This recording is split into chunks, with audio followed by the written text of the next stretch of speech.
मीरपुर नाम के शहर में तेजस अपनी पत्नी नीरू के साथ रहता था। पति पत्नी दोनों ही नौकरी करते थे। एक दिन तेजस गांव अपनी माँ के पास फोन करता है। हेलो, प्रणाम माँ। जीते रहो माँ, तुम दादी बनने वाली हो हैं? अरे वाह, ठीक है बेटा, मैं कल ही आती हूँ। जब माँ जी शहर पहुंची तो बेटे बहू ने बहुत अच्छे से स्वागत किया। लीजिए माँ जी, चाय। अरे गर्मा गर्म पकोड़े ले आओ माँ के लिए। नीरू रसोई में गई और 2 मिनट में ही पकोड़े ले आई। जी ये लीजिए। बहू, जादू से बनाए हैं क्या? अभी तो रसोई में गई थी। यम्मी। माँ जी, शीला रसोई में पकोड़े तल रही है, मैं बस लेकर आई। हे भगवान, मेरा धर्म भ्रष्ट कर दिया तूने। अब तो गंगा जल से शुद्धिकरण करना होगा। दूसरे दिन, माँ जी मैंने नाश्ता बना दिया है, ऑफिस जा रही हूँ। पर अभी तो घर का सारा काम पड़ा है। शीला आती ही होगी, झाड़ू पोछा बर्तन कपड़े वो सब कर लेगी। हमारे जमाने में घर का सारा काम हम ही करते थे।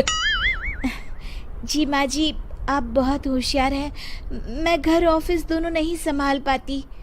तो जरूरत क्या है घर से बाहर जाकर चाकरी करने की? वैसे भी घर का काम खुद करने से घर में बरकत आती है, समझी? पर माँ जी। पर वर कुछ नहीं, इस महीने की पगार मिले फिर ऑफिस बंद। हाँ। रात को नीरू तेजस से कहती है, सुनिए जी, माँ जी बोल रही थी कि मैं नौकरी छोड़ दूं। वैसे ठीक ही तो है, अभी तुम्हें आराम की जरूरत है। फिर भी आराम कहाँ, शीला को छुड़ाने के लिए बोल रही थी। तो अब 24 घंटे में इतना काम तो कर ही सकती हो। पर जॉब पसंद है मुझे, घर पर मन नहीं लगेगा। अगले दिन जब दोनों ऑफिस के लिए निकल रहे थे, मेरी तो कोई कीमत ही नहीं है इस घर में। माँ जी, आजकल महंगाई बहुत है, रहन सहन भी बदल गया है, दोनों नौकरी करते हैं तभी ठीक रहता है। अच्छा, तू कहना क्या चाहती है? मेरा बेटा तुझे बिठा के खिला नहीं सकता? तू ही इस घर का खर्च चला रही है, हैं? नहीं माँ जी, मेरा वो मतलब नहीं था। मतलब खूब समझती हूँ, ये बाल धूप में सफेद नहीं किए मैंने। हाँ। अब तो ये रोज का काम हो गया था। तेजस भी रोज की झिकझिक से परेशान हो गया था। एक दिन उसने कहा, नीरू, वैसे भी तुम्हें मैटरनिटी लीव मिलने वाली है, तो अभी से ही छुट्टी ले लो। पर क्या, मेरी सैलरी अच्छी खासी है। आखिर नीरू ने रिजाइन कर दिया। जब बच्चा हुआ तो घर में सब बहुत खुश हुए। कुछ दिनों बाद तेजस फाइल देख रहा था। क्या हुआ तेजस, कुछ परेशान लग रहे हो? अब हाँ, वो हमारी जितनी सेविंग्स थी वो तो हॉस्पिटल में और छठी के फंक्शन में खत्म हो गई है नीरू। और अभी वैसे मंदी चल रही है तो मैं बोल रही थी कल मुन्ना को हेपेटाइटिस का टीका लगवाना है। नीरू, क्या पोस्टपोन नहीं कर सकते? नहीं जी, बिल्कुल नहीं। अब तेजस को समझ में आ रहा था कि उससे गलती हुई है। पैसों की कमी का असर घर के माहौल पर भी पड़ रहा था।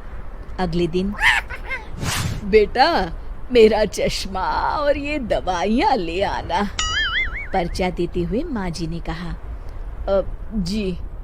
तेजस, मुन्ना के लिए दूध का डिब्बा और डायपर भी ले आना, और ये किराने के सामान की लिस्ट है, इसे भी लाना है।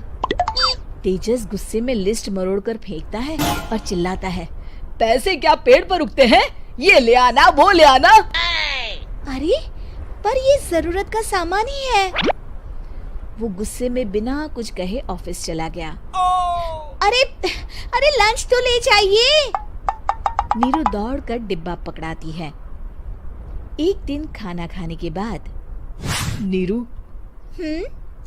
अब तो मुन्ना कुछ बड़ा हो गया, तो अब तुम वापस ज्वाइन कर लो ना जॉब। पर इस रिसेशन में जॉब मिलना बहुत मुश्किल है। ट्राई तो करो। फिर मुन्ना?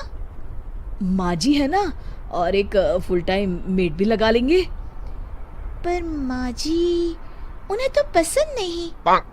तभी माँ जी वहाँ आ जाती है और प्यार से नीरू के सर पर हाथ फेरते हुए बोलती है, अब मेरी समझ में आ गया बहू, पहले के और अब के समय में अंतर है। तुम काम शुरू करो, मुन्ना की जिम्मेदारी मेरी। मेरी प्यारी माँ जी। ये कहकर नीरू उनके गले लग गई। शिक्षा, परिवर्तन संसार का नियम है, हमें भी समय के साथ चलना चाहिए।